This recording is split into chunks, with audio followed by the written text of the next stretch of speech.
I see it's streaming.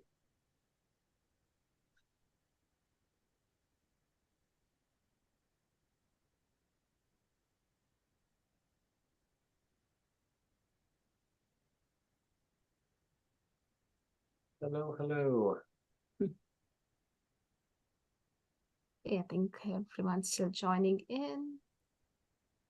Yes.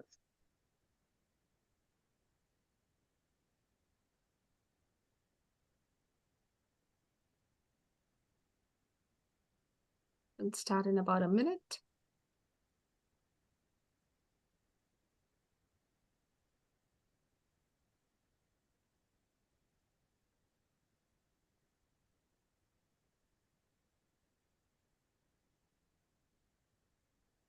Right.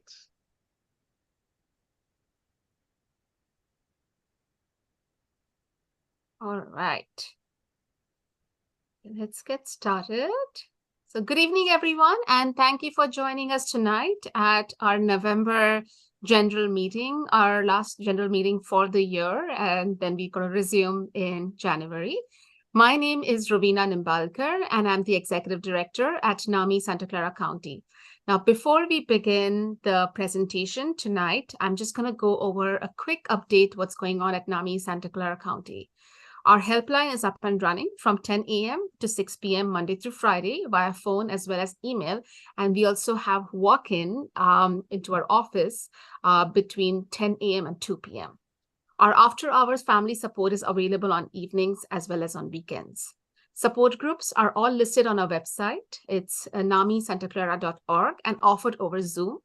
Our education classes, such as family to family, familiar to familiar, persona to persona, peer-to-peer, provider education, you can contact a helpline number, which is 408-453-0400 and select option 1 for further details. NAMI Basics is on demand, and you can look it up on our website and take it at your own pace, and so is NAMI Homefront. The next FaithNet MH101 is on Thursday, November 16th. And you can find the details on our website, or you can call our helpline number 2 to get more information. The community peer program continues to match via hospitals as well as self-referrals. We are going to be organizing an open house in December, and we're just finalizing the date for you to come and learn more about the community peer program. NAMI Walk Silicon Valley was on October 7th, more than a month ago. And our fundraiser for NAMI Walks is still open until December 7th. So please continue to fundraise until then. Our goal is $280,000. And so far, we've raised close to $270,000, which is 96% of our goal. So we are going to in the process of launching an auction with some really amazing auction items to be able to fundraise for the walk. So keep an eye out on an email that we'll be sending out. And we also had about 861 participants at the NAMI Walk Silicon Valley and had 78 teams. Thank you, everyone, for those who joined us and supported us. Okay, so now I have done with my updates. I'm going to pass it on to Morit. Morit Milo is on our board, and she is going to introduce our speaker for tonight. Over to you, Morit. Thank you, Ravina. So it's my pleasure to introduce Mark Skilfex. He's a special needs planning expert and a partner at Gilfex and LaPole Associates.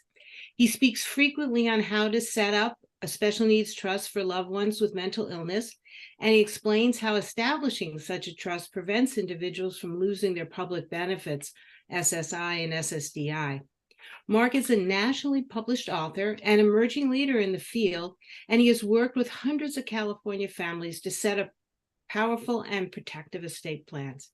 He has co-authored 2 books, Special Needs Trusts, Creation and Management Guide, and Facing the Reality of Long-Term Care. Mark has spoken at numerous national legal conferences and reaches thousands through his television and his YouTube webinars on various planning topics. Mark, thank you so much for joining us today. I'm going to turn it over to you, but I just want to remind the audience that we're going to take questions at the end, and Mark will take them. So hold on to your questions for them, but please remember to put them in the Q&A chat, and he'll look at those and get those back to you. All right, Mark, over to you. Well, thank you so much, Maurit and Ravina. It's wonderful and it's an honor to be here speaking to the wonderful NAMI community. And I want to share my screen now. So always an adventure, I want to make sure it actually is working. So I'm going to share this, and please let me know if you can indeed see the right screen. Hopefully it should be slides. Oh, You good. see it? All right, excellent. So I'm going to actually change my view so I can make sure I know where I am. So the talk I want to give today, we'll call it The Secrets of an Unstoppable Special Needs Estate Plan. And again, thank you so much for having me here today. It really is an honor to connect with this community. I will go through a little bit about myself and our firm and our background here. But I think as we jump in, I would ask you to take a moment to think about, why are you here listening to me? That's an existential question, but why are you attending this presentation? What got you to sit down and give some of your valuable time and attention to this talk? Are you worried about your child with mental health issues? Do you want to be sure that you have all the planning pieces into place? Are you not sure of what to do next? Do you just feel overwhelmed? I mean, the world is a crazy, crazy place for anybody. And it's exponentially crazier if you have loved ones who are dealing with their own serious challenges. And it can be very overwhelming. And so I think the focus of my talk is on controlling what we can control. I think that's really important. Control what we can control. There's so much that we can't control, but let's understand the legal and financial planning tools that any one of us can put into place to put in a really powerful, lifelong legal and financial safety net for your loved ones. And I think this might resonate with many of you here. I'm afraid to die. And we hear this in our practice all the time. It's not so much our own existential dread and worry about our own mortality. It's, who's going to take care of my son, or who's going to take care of my daughter or my niece or my nephew when I'm gone, or my brother, whoever it is, who's going to take care of them? Because I think many of you here watching this, you might be that key person who is taking care of your loved one who's dealing with mental health issues, or maybe they're serious, maybe you're not sure. And it's very, very scary. So again, control what you can control. And this talk is about going over what you need to know to create that unstoppable special needs trust plan for your child. Child or loved one. It doesn't have to just be your child. It could be your niece, your nephew, your brother, your sister, your grandchild. There's a lot of ways that this can work. So let me just go over what I'm going to talk about. And it's kind of a lot. I'm not going to spend too much time on any one issue, but I want to touch on what our firm believes to be all of the issues we need to understand. So what am I going to talk about? So special needs trusts and just creating that core estate plan. Talking about new property tax laws in California. Excuse me, I'm getting over a cold. And what you need to know if you want to have a house available for your child, there are very important new rules you need to understand, because property taxes might spike unless you plan ahead. We're talking a little bit about the ABLE Act and the new rules around that. And then, do you have enough? A lot of this, we talk about creating a financial safety net, but do you feel like you have enough to protect your loved one after you're gone? And then how can you fill that gap if you don't think you have enough? Are there ways to make sure there will be enough after you're gone? There's some pretty powerful tools that are available. And then, hey, bring it all together, kind of a checklist of what you should go over and things to think about. I have to make it clear, this is for educational purposes only. This is not legal advice. Can only provide legal advice if we work with you directly as a client. So this is really meant to just help you understand key issues and spread the word. I know that for every person here, there's probably 5 or 10 people that also need to know this. So please, as you learn about this, spread the word. Let people know about the tools that are out there, because there really are powerful tools that we can use to protect our loved ones. But a lot of people don't even know about it. So just by being here, you're ahead of the game. And as Maurit mentioned, I'll take some questions at the end. So please enter questions in the Q&A function. And at the end of the talk, so I can stay on track and be respectful of your time, I'll go through as many questions as we have time for. So again, thank you for being here. And why don't we kind of jump in? And before we jump in, I think it is important just to know where I come from and my firm. So I'm a partner at Gilfix and Lepole Associates. Maybe some of you know us, maybe some of you don't. But we've been around for 40 years, based in Palo Alto, but we serve clients throughout the state of California. And we're very proud of our heritage. We've been featured in the national media, TV, radio, USA Today, Wall Street Journal. We do a lot of writing, a lot of speaking. We're very passionate about spreading the word and educating people.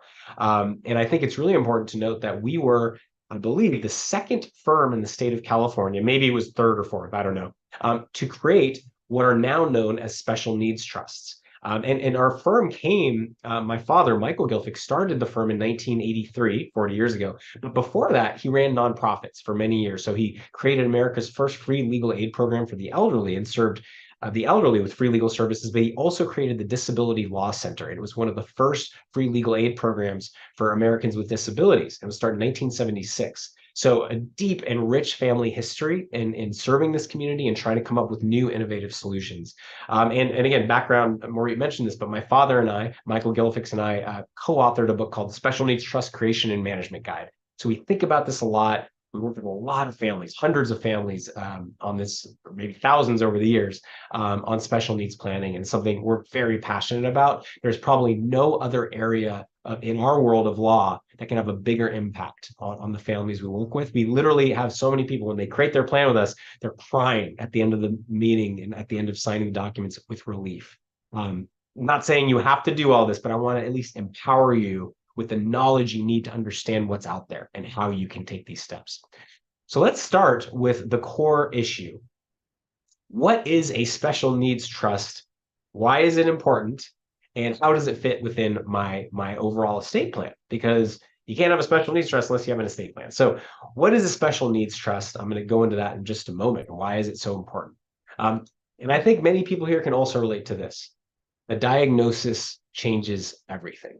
Maybe you thought your kid was just having some minor problems or issues here and there, but when there's that long-term diagnosis, your world shifts on its axis. We hear this from our clients all the time. And all of a sudden you have to start thinking about decades ahead, making sure your loved one's taken care of. We all should have estate plans. And, maybe some of you here watching don't even have your own estate plan. That's fine. You got to get that into place. We can help, or you can work with an expert, but you also need to think about that next generation when you have that diagnosis or even a concern about the future. So what is a special needs trust? Well, it is one of the most, if not the most important document you will ever sign if it's something that will protect your child. It really can provide a lifetime of financial protection for your child in a way that doesn't interfere with certain types of government benefits, needs-based government benefits, the programs that look at your child's assets. So at a high level, it is a special needs trust, and it's kind of legal jargon, but it is designed to hold assets for the benefit of a person with a disability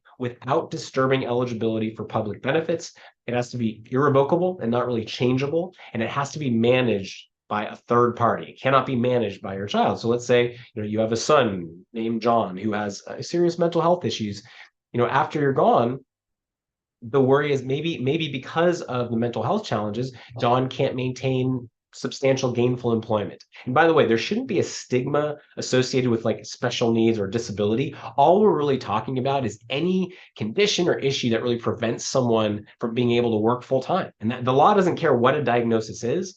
The law and these programs are really just looking at, is there some reason why someone can't maintain full-time employment? And if that's the case, that person is likely potentially eligible for needs-based government programs like SSI or Medicaid or Medi-Cal, as we call it in California. But a lot of those programs have asset tests. So if an individual has $10,000 in the bank, well, they may not get any government benefits because they're over the limits for SSI and for Medi-Cal or Medicaid in other states.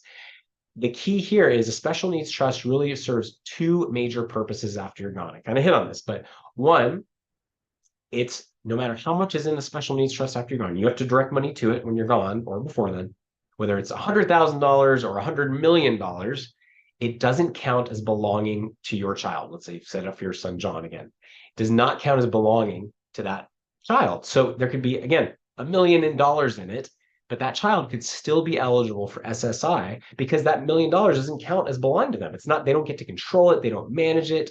It's just there as a financial safety net to supplement what that person is getting in government benefits. And then two, you're naming a third party trustee, someone to oversee that money for your loved one. Because even if they don't need government benefits. What if they're just really bad at managing money, or they're prone to being manipulated, or they have manic episodes where they spend everything really quickly? We have a lot of clients in those categories. The special needs trust, you have to name a third party, not your child. It can be you while you're alive, but you're naming third parties to oversee that money for the beneficiary, to make sure it's invested well, to make sure it's deployed properly, and that it lasts as long as possible for your child. Excuse me. So a special needs trust is just so, so critical. Now, it is not something that is done on its own. It has to be done as part of a comprehensive estate plan. So you need, if you're here, if you're an adult, you need 3 documents as part of your own estate plan. I have a lot of talks on our Guilfix Law YouTube channel. Yes, that's a shameless plug, but it's easy to find as Guilfix Law on YouTube. We have a lot of videos where we go through the basics of estate planning and what these all are. And that's not the focus of the talk today, but how are you going to take care of your child if you're not taken care of? So you need a living trust, durable powers of attorney for finance, and advanced healthcare directives for yourself. And a living trust is really a much better version of a simple will. If you have a will, it doesn't help you while you're alive. If you have an executor, they can only step in after you're gone. And if you're leaving assets to your kids via will, your assets are going to be stuck in the courts for like 2 or 3 years. It's called probate. You want to avoid that. Having a living trust and properly setting it up means that, one, if something happens to you, but you're still alive, you get to name successor trustees who can oversee that for you. And after you pass away, your assets go to your family without being stuck in the courts. It still takes some time and there's some costs, but it costs about half as much as probate with a will. Not public and much more efficient. Powers of attorney. Hey, if you're out of it, who's going to step in and manage your assets, day-to-day business of life issues? And oh, by the way, if your kid is over 18, who's going to be able authorized to use your money to help support your child if they can't take care of themselves? Your power of attorney has to address that. In advanced healthcare directive, you need to make sure that if you're out of it, someone can communicate to your doctors on your behalf if you can't communicate for yourself. So these are all really critical documents. The special needs trust comes in for the next generation. So let's say you have one child, and that child, you have concerns about their ability to maintain gainful employment. They have mental health issues. You would not leave money to that child. Your living trust would say, when I pass away, the assets I'm leaving will go not to my son, John, but to the special needs trust I'm creating for John. So very, very simple overview here. This would be for Sarah. So mom and dad have their living trust. And when they pass away, money does not go to Sarah. Instead, it goes to a special needs trust for Sarah's benefit.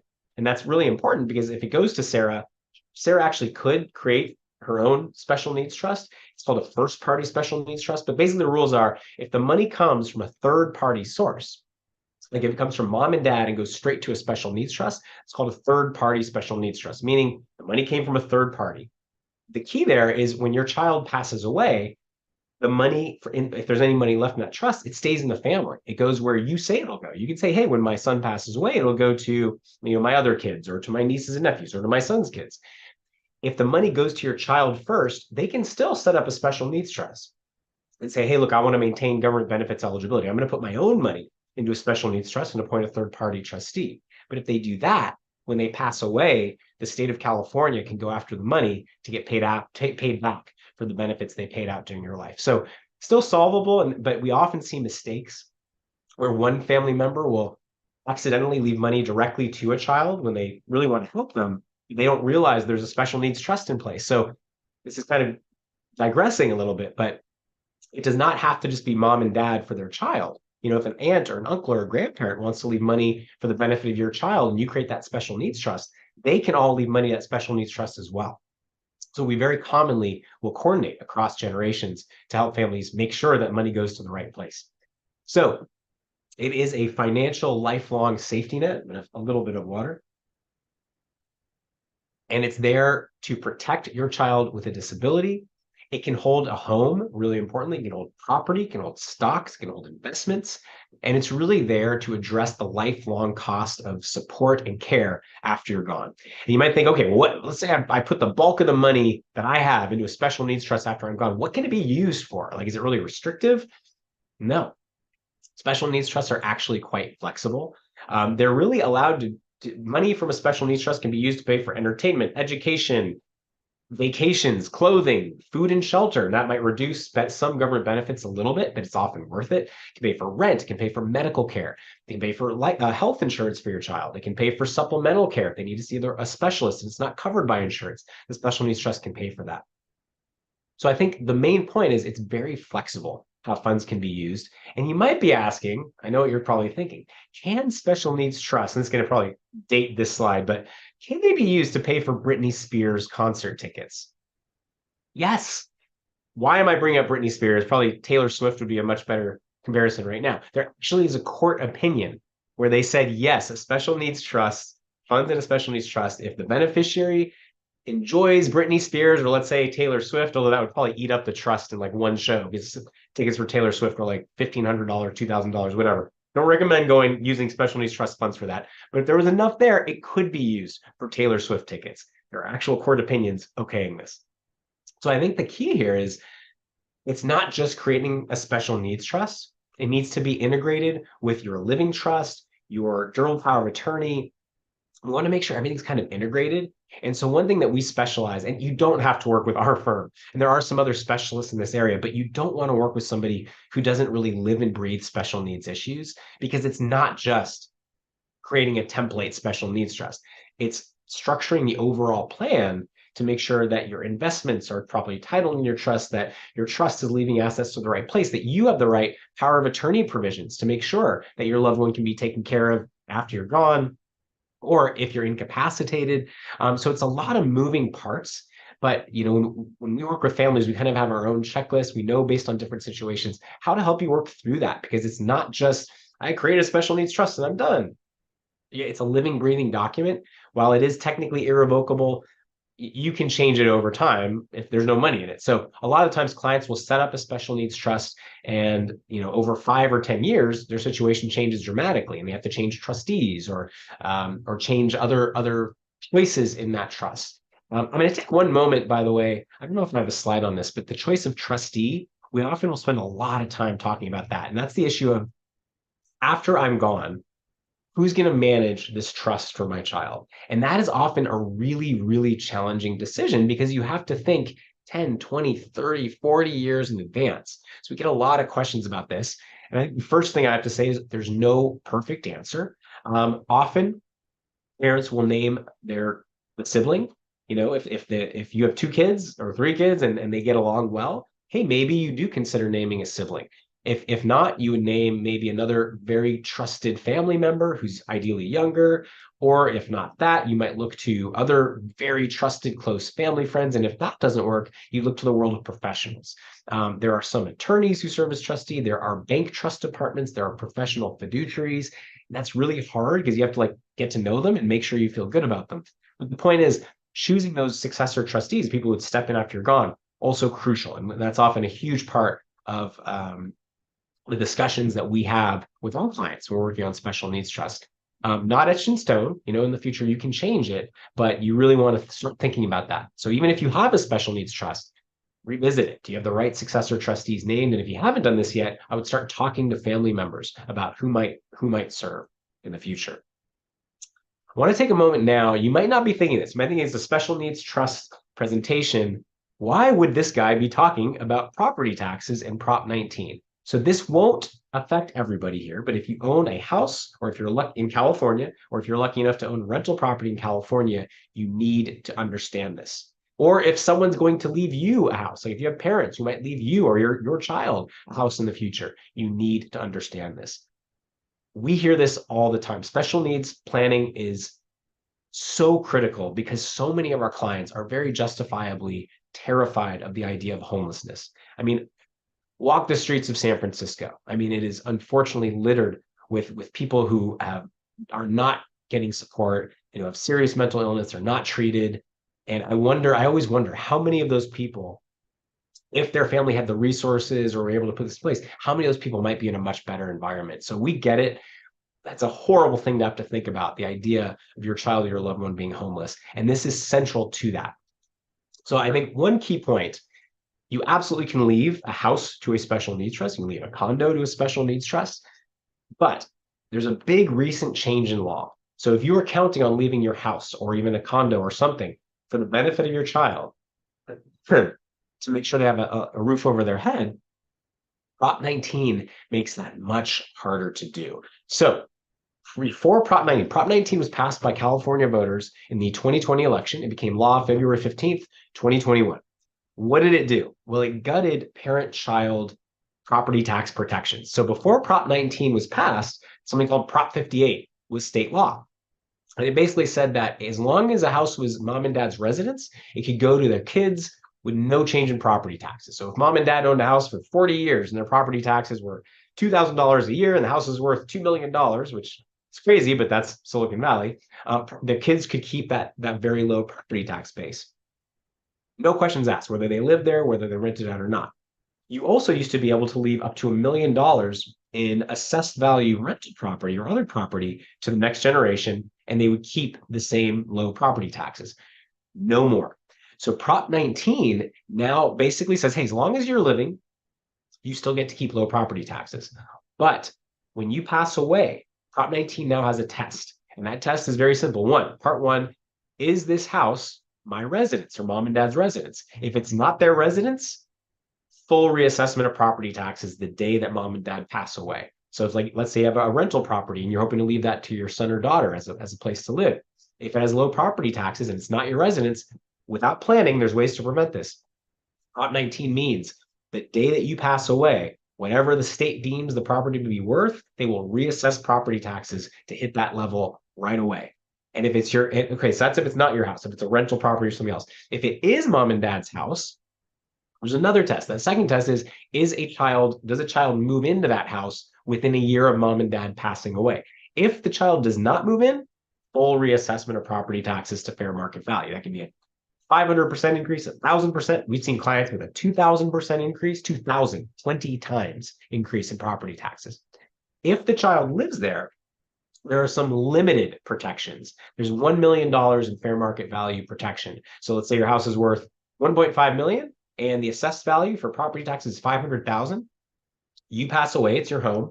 A child moves in within a year. Okay, it passed the test. It was your home. Yes, child moved in within a year. Prop 19 says, okay, take the assessed value, 500,000, add $1 million to that, 1.5 million. That 1.5 million will not be reassessed. And in this case, the kids would get to keep the low property taxes. But if they don't move in, if they want to keep it as a rental, no protections.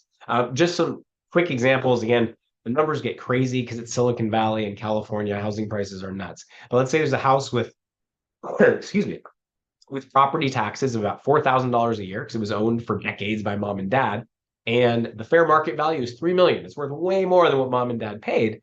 It goes from parent to child, and the child doesn't live in the house. Property taxes can go from $4,000 a year to $34,000 per year or more. Even if a child lives there, taxes could still go up to about $23,000 a year because again, we can only protect $1 million. So I don't want to spend too much time. We do have other webinars on our Guilfix Law YouTube channel. But it's so crucial. If you have a house, you need to think about this. You need to think about this because I did some simple spreadsheets, and over time, we're thinking about a financial safety net for your loved one. If we can't keep property taxes low, just look at how much money just property taxes can eat up, whether your child lives there or if it's rented out. This is all lost profits or bigger expenses to the special needs trust. Over, let's say, again, a house that's worth $2.3 million, but has an assessed value of $300,000. If a family doesn't plan ahead, and we do have solutions, property taxes over 5 years can be a total of $115,000 extra, over 20 years, over $500,000, over 30 years, almost $900,000 that goes to property taxes rather than to support your child. So don't mean to harp on it too much. The key here is we have developed solutions. We're working with a lot of families. There are ways to avoid this. So if you want to have a home available for your child, you need to be aware of this. And maybe it's not an issue. Maybe your property taxes are already pretty high. But there are tools that we've deployed. And I have a webinar on this that has 142,000 views. I didn't think that many people were interested in this on Prop 19 and the end of Prop 13. It's on our Guilfix Law YouTube channel. So just want to flag that we've created solutions via ways we can use entities and sophisticated trusts and combine them to basically give families the best of both worlds. It takes some time and it takes some work. But if you want to save your home for your child, you need to be aware of this issue. So Sorry, I spent a decent amount of time on that. I didn't need to spend too much, but it's so crucial and the stakes can be so high. I mean, it can literally be the difference of having enough to last for your child's life or of taxes eating up what you leave them if you want to hold on to property. I want to now shift gears. Let's talk about the ABLE Act, Achieving a Better Life Experience, and how it works as part of a special needs plan. So maybe many of you might be familiar with ABLE Act accounts. They were passed just a few years ago as federal law. Excuse me, still getting over a cold. How do they work as part of a special needs plan? So basically, if you have a child or a loved one who has been diagnosed as having some form of a disability, they can be eligible for this.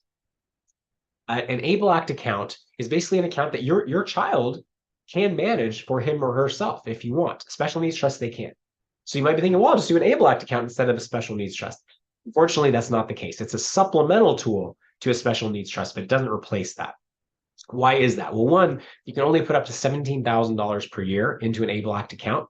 Cannot put more than that. It's not per person, just $17,000 per year total can go into an ABLE Act account. It does get to grow tax-free. That's great, like a 529 plan. And it can only hold really up to $100,000.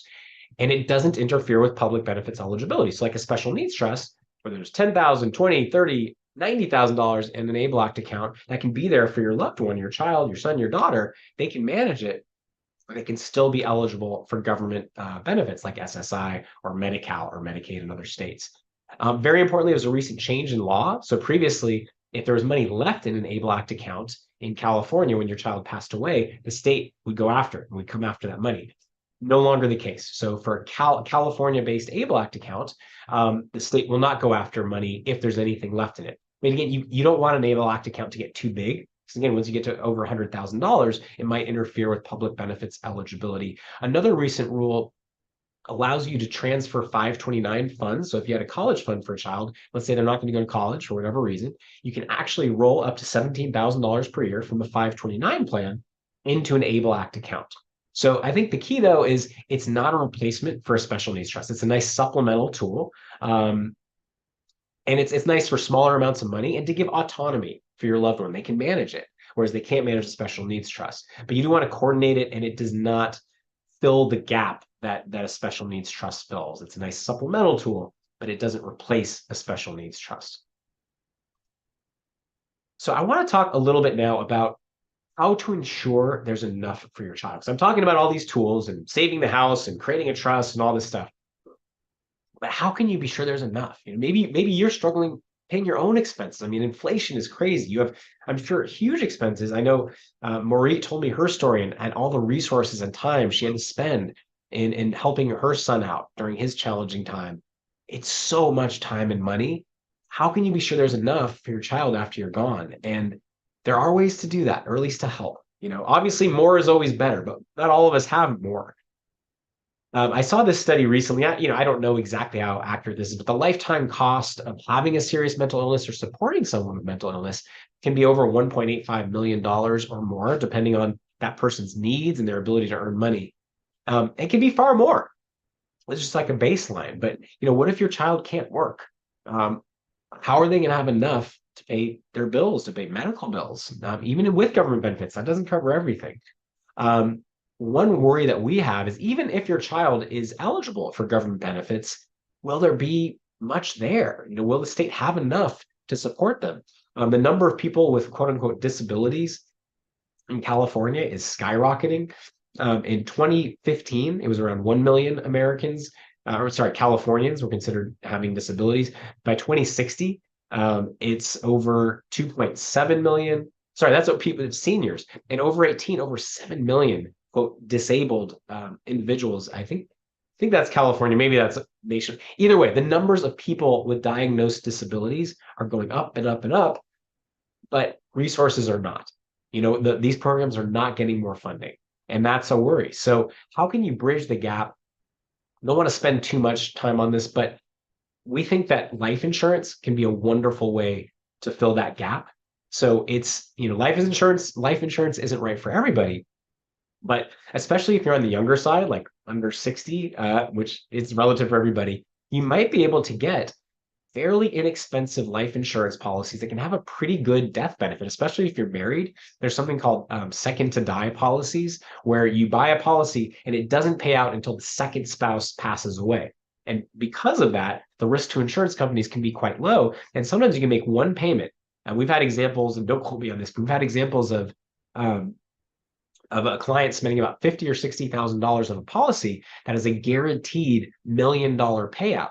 So you can say, look, I don't know how much I'm going to have, but I'm going to pay for this life insurance policy. It's going to go to the special needs trust. And I know that this amount of money that I'm paying for now, I know it's going to go in that special needs trust. So that can be a great way to fill that gap. I think in the special needs planning world, life insurance can be a wonderful thing. Another part of this is like, how much is enough? How can you calculate that? I think it's a big challenge. And obviously, again, more is better. If you have millions of dollars, hey, go for it. Leave as much as you want to support your child. But most of us don't have that much. And how can you develop a framework? Well, I kind of think of this like retirement. So when you retire, the general rule of thumb, and there's different schools of thoughts around this, is that you can withdraw around 3 to 4% of principal every year, and you should be good. So let's say that you have $1 million and you're retired and it's invested wisely. In theory, you should be able to take 3 or 4% of that every year, $30,000 or $40,000, and that should last the rest of your life. Hopefully that $1 million won't go down. It's just taking investment income and all that. Special needs planning is kind of like that, in the sense that after you're gone, well, there's probably not going to be any new additions to the trust. So how much is needed so that 3 or 4% of the trust principal is enough to support your child? And that can help you come up with a financial plan, an insurance plan that might help you get there. And I work with clients on thinking this through. It's not rocket science, but I think it's important to think about it. And you can think about it in monthly terms. How much do I think my son is going to need every month to make sure that he's safe, to make sure that he has a roof over his head? Maybe it's $5,000 a month. Okay, that gets to $60,000 a year. Okay, how much do I need in that special needs trust to get so I can be confident that there'll be $60,000 a year for him? So I think it's important to take a logical look at this. And again, life insurance can be a wonderful way to fill that gap. You can also leave retirement accounts to special needs trusts. You can leave pretty much anything to a special needs trust. So life insurance policies, retirement accounts, pensions, not so much, but obviously your liquid assets. So investments, mutual funds, cash, real estate, anything can really go to that. And I think it's really important to think about this in an integrated way. So if you're fortunate enough to have some assets and investments, we really think it's very important to integrate your planning. So your financial advisor should talk to your attorney, and we should make sure the plans are integrated, that the insurance is coordinated with your investments, that's coordinated with your real estate, that's coordinated with your special needs trust. I know it might sound kind of complicated. When you're working with the right team, it doesn't have to be. And we're building some integrated teams. A lot of our clients work with a couple of financial advisors who we're actually working with formally now. And a lot of the people who've signed up for this are on the special needs planning side. So we are always in touch with their financial planners, and we're making sure everything links together. So if you have questions about that, contact us. Happy to chat about it. But regardless of whether you work with us or not, you should make sure that there's regular coordination, that one hand's talking to the other, or one hand's holding the other. That you're coordinating this, that it shouldn't be financial planning is in one silo and your legal planning is in another, especially for special needs planning, very crucial. So, wow, I'm going to sum this up right now. So actually I got through a lot there. I apologize if I went too fast. I will take some questions in a moment. So let's talk about a special needs planning checklist, a 2023 checklist. I think the first thing is, do you have an estate plan? Is it up to date? If you don't have one, you need one, and you need to work with an expert to get that trust, the power of attorney, the advance directive into place for you. And you need to think about that special needs trust. But even if you have one, how long has it been since you took a fresh look? I see some clients that they last touched their estate plan 15 years ago, and they don't even know the people they've named anymore. Or they named a friend as their successor trustee, and they had a falling out with that friend a year ago, and they're like, oh my God, like I have no idea that this person was going to have full control over my life. And it's especially really important if you have special needs planning issues. We want to make sure everything's in place. Do you have the right living trust structure? I didn't talk about that, but depending on the size of your estate, you may want an AB trust or a non-AB that can have huge tax implications. I've talked about special needs trust. There are other trusts. If you have, one child with mental health issues and another child is doing well financially, well, there's also protective trust we can create for them to protect them from divorce and lawsuits and future taxes. So really important that even if you have a plan, take a fresh look. And if you have parents or aunts or uncles who might want to support your child after you're gone, they need to coordinate their planning with you as well. What do I mean by that? They should not leave money directly to your child. They can direct money to that special needs trust that you create for them right now. So it's really just coordinating with their attorney or letting them know, hey, I have a special needs trust for my son. Make sure your estate plan doesn't leave money to him. It leaves money to the special needs trust I just created. Some other issues, if you have a larger estate, estate taxes, I've been talking about that too much. Right now, you can pass almost $13 million per person to the next generation without any estate tax. So it affects very few families. On January 1st, 2026, however, the exemption, the amount you can pass tax-free, is set to drop by about 50%. So it still won't affect a huge portion of the population, but if you have a valuable house and you want to leave that for your child, that alone might trigger estate taxes. There's a lot that we can do to plan ahead for that. Again, are grandparents leaving assets to your child? Have they updated their plan, or have you made sure they coordinate that with the special needs trust that you create? If you own California real estate and you want to leave it for the benefit of your child or your children, and you want them to benefit from low property taxes and save that $500,000, $900,000 over time, have you thought about Prop 19? And again, we have solutions for it, but you need to be aware of it. We're happy to discuss it with you if it's something that concerns you. And have you reviewed your financial plan? Are there gaps there? Should you consider life insurance? Should you consider other tools? So we can help with it all. You don't have to work with us by any means. But I want you to be aware of all the tools that are available and all the issues that you have to be aware of. And I want to make sure that you overcome the 3Ds, the danger of delay and denial, thinking like, my kid will be fine. It'll all work itself out, or I'll get to this later, or I'll live forever. It's funny how many of my clients are like, well, if I die, I will. It's like, I mean, more like when, right? Like, I mean, I hate to say it, but like, we're all eventually going to kick the bucket unless someone here knows the secret to eternal life, which that also would be messed up to have eternal life. Does anybody watch What We Do in the Shadows? It's on Hulu, and it's like a mockumentary about vampires that live forever. Anyway, didn't seem like I would want to live forever. But if you have that solution, go for it. But most of us won't. Hey, I did an estate plan a few years ago. I saw this talk and I signed up with this guy and we did a plan, so I'm good.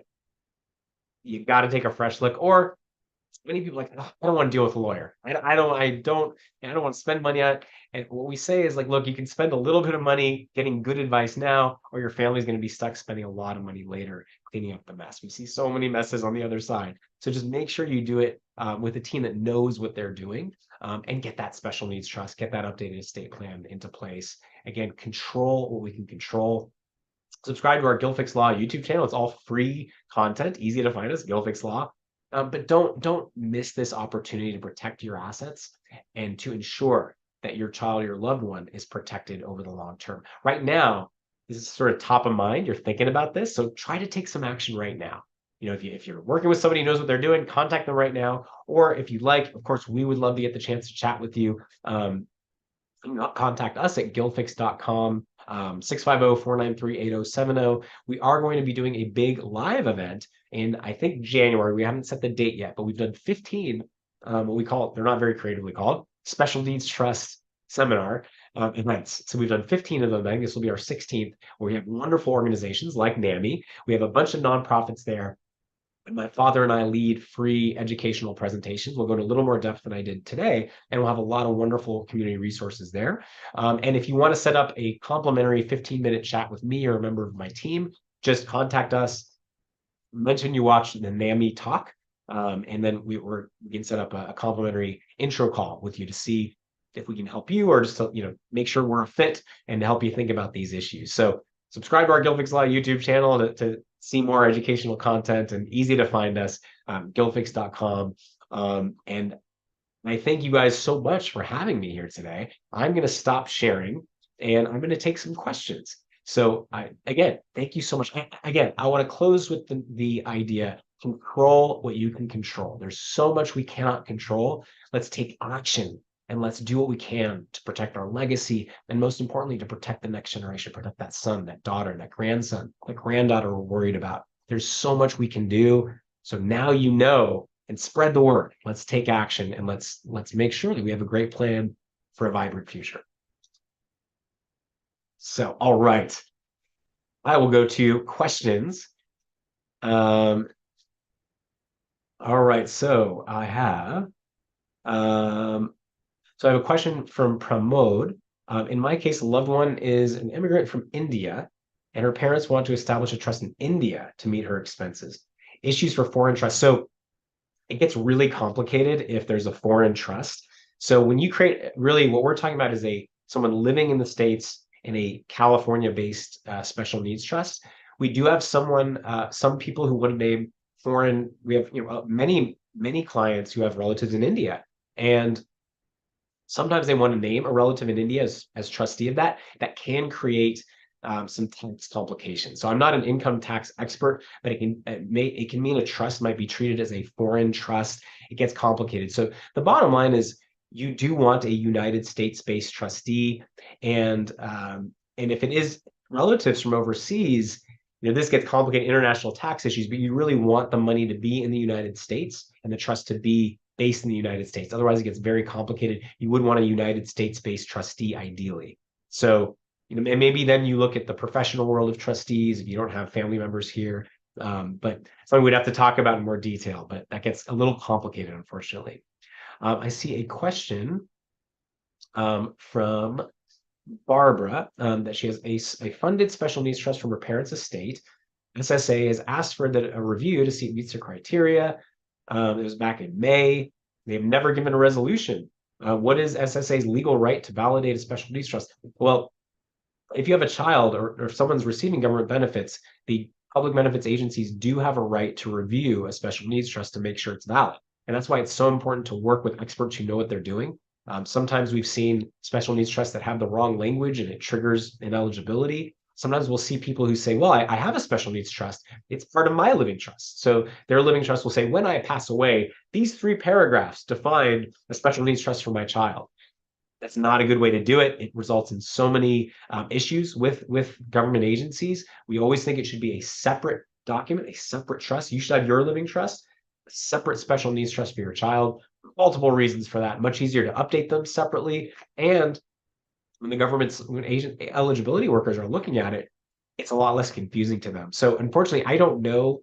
They absolutely have the right to validate or say it's not eligible. You can fight it if they say no, if you think it is. But I hope they get resolution for you. It's always a bit of a challenge when you're dealing with eligibility workers. I think they mean well, but a lot of the times they get confused too. So I hope you get some clarity about that. And another issue, promote, a good question. Is there an issue with a trustee being the beneficiary eventually after the death of a loved one, meaning a loved one who has mental illness, so we create a trust with her as beneficiary.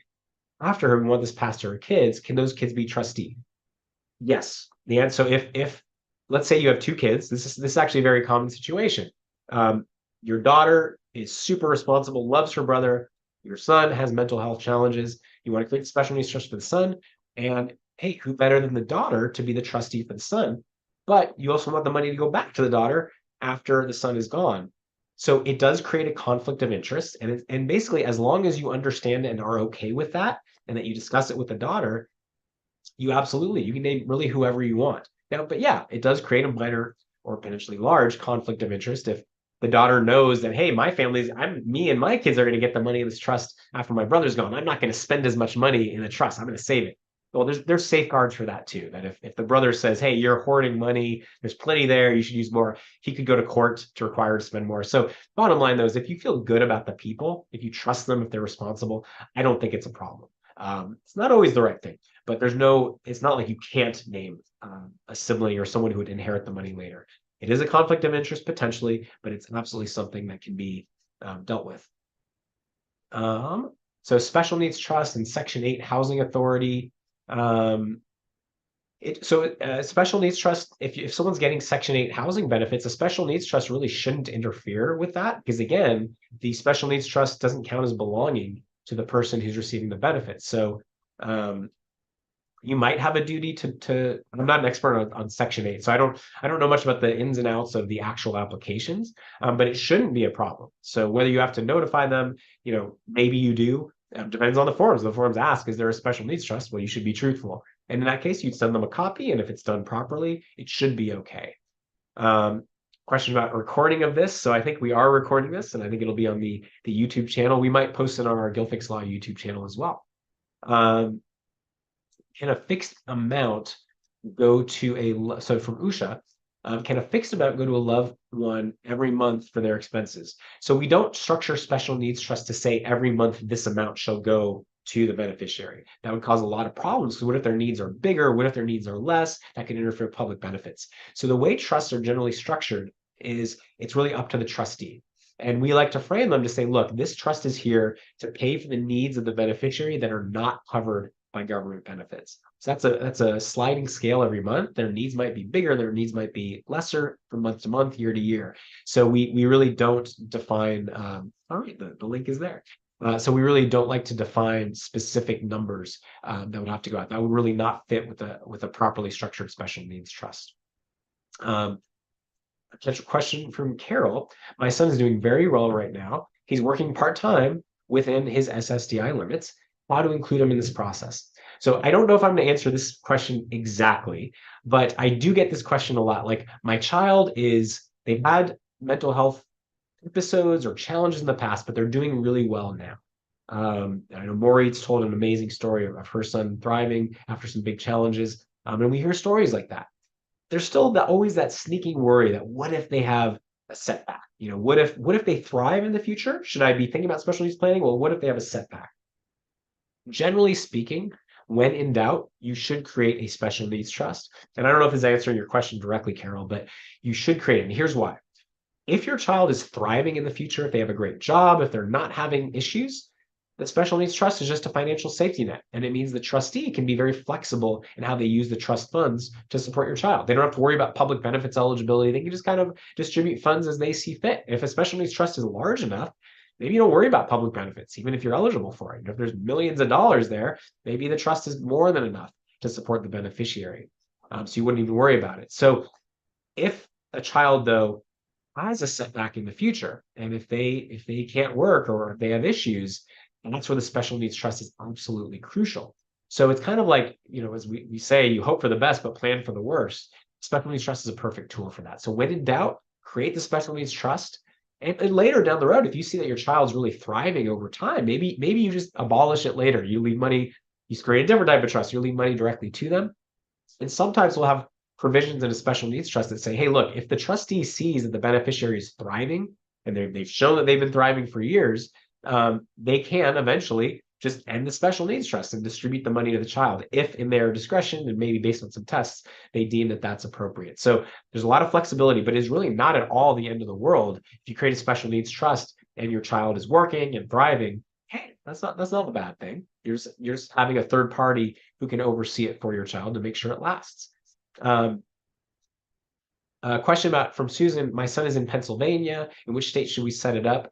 If he's going to be in Pennsylvania, long term, if you're based in Pennsylvania, maybe you would do it there. If you're based in California, it probably is fine to do a California-based special needs trust. So, yeah. So there's no perfect answer to that. If you knew your son was going to be in Pennsylvania forever, maybe we look at that. But usually, special needs trusts are really based. It should be valid from state to state. That'd be something we have to discuss. So one needs to have two trusts. So I have another question. I'm not sure about that. So here's a question from Pramod. Do cash payouts from a trust, are they taxable as income to the beneficiary? So yes. Well, it depends. So this gets in a little esoteric, but a special needs trust has to pay income tax. If for any income it generates, it has to pay income tax, just like a person. If the trust distributes that income to the beneficiary, then the beneficiary would count that on his or her tax return and pay taxes there. Not a big deal. So not really a huge tax issue either way. One way or another, income tax has to be paid. And to be clear, just income. So let's say there's $1 million in a trust, and it's not like all million is taxed. It's only if the million generates $40,000 that year in dividends or whatever, okay, you got to report $40,000 in income. Either the trust pays that if it holds on to that money, or if it pays it out to the beneficiary, we might count that as belonging to the beneficiary. They pay the taxes. Not a huge deal. It's something that most accountants are very good at understanding. If my loved one needs to be, from Usha, if my loved one needs to be in a long-term facility for mental health, can the trust pay the facility? Absolutely. If they can get government benefits to help pay for that, great. Maybe the government benefits don't cover all of it. Absolutely, the special needs trust can pay for that. And let's expand on that. Let's say you have a piece of property and you're hoping your child can live there. Maybe they have to live in a facility. Well, if we plan ahead, either that property could be sold and the funds would go to the special needs trust itself, or maybe the special needs trust holds that property and rents it out, and it generates income that can pay for the facility. If we keep property taxes low, got to think about Prop 19. So really good questions, everybody. I see there's a couple questions in the chat as well, and then we'll wrap it up pretty soon. So I see there's a link to the recording. Oh, got it. So can a special needs trust be used to pay a mortgage? Yes, absolutely. A special needs trust can own real estate. It can pay for a mortgage. It can pay for rent. There's a lot of flexibility there. It's a little tricky to get financing for a special needs trust. You have to work with specialized bankers, but let's say there already is a mortgage. I see no reason why a special needs trust couldn't pay for that. So yeah, lots of flexibility there. So I think that's all of it. I think we'll cut it off here. Lots of good questions, everyone. I'm sorry I couldn't answer everything. I hope those were good. I do want to emphasize, if you'd like to, set complimentary initial discussion with me or a member of my team, contact us at guildfix.com. If you watch this live, if you're watching this recording like 2 years later, I can't guarantee we'll honor the free consultations. We have some people like, oh, I saw your webinar. You said you're giving all this time away. It's like, well, we did in 2021. But anyway, if you're through NAMI, just say, hey, I saw the NAMI talk, and I'm happy to set up a 15-minute just Q&A call just to see if we can help you or to answer your basic questions and see if we're a fit to help you out. And you're a fit for us to make sure it's win-win all around. So thank you. And thank you for the very nice notes, Pramod and Usha. Thank you so much. I really appreciate it. Hope you got a lot out of this. And I just scratched this. There's so much more we could talk about, but you now know so much. You guys are ahead of 99% of the population. So use that knowledge. Tell your friends. Spread the word. So thank you so much.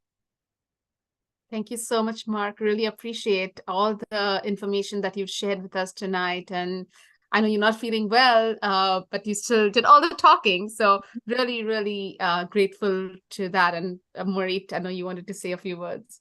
Yeah, just really appreciate it, Mark, and hope you have a happy holidays. And thank you again for being here this evening.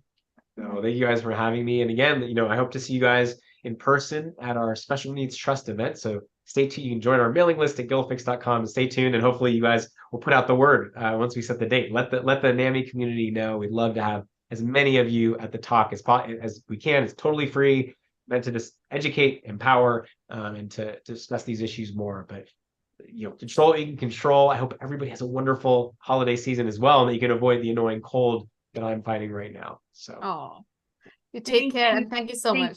Thank you, Mark. Thank you. Take care. Bye. Thanks for everyone who joined us tonight. Happy holidays to you, and we will continue our general meeting in January of 2024. So see you next year.